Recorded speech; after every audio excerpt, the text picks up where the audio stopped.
Well, what stood out yesterday in Somalia was security matters, as heads of state from the Intergovernmental Authority on Development gathered for their 28th Ordinary Summit in the capital, Mogadishu. Now, Somalia has been in conflict for the last 16 years, since 1991, actually 25 years. Now, it is a notable meeting because this is the 28th Ordinary Summit and this is the first time it's happening. Now, with the common deadly attacks by the Al-Shabaab militant group in the country, security concerns were raised even before the leaders and the summit kicked off. Somalia is also due to hold its election at the end of the year, and the summit is also aimed at looking at how to set the pace to achieving peace and end the conflict in the country.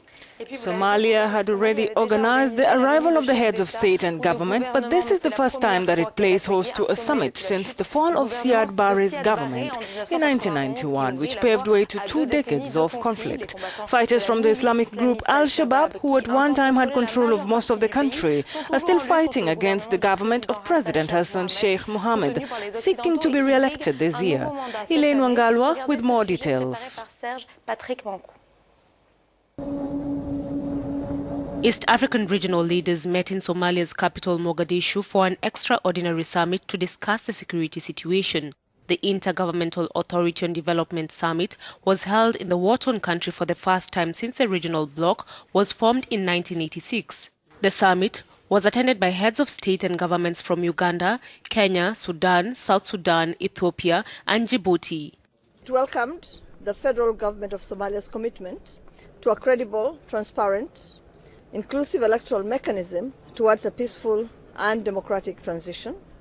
Sixth, it encouraged all Somalis to participate in the 2016 electoral process and hoped that free and fair elections are conducted within the timelines.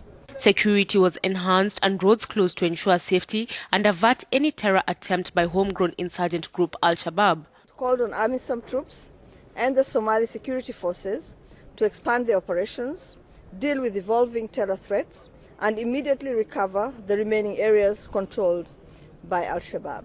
The regional leaders also discussed the situation in South Sudan, where fighting in July has further destabilized the young nation.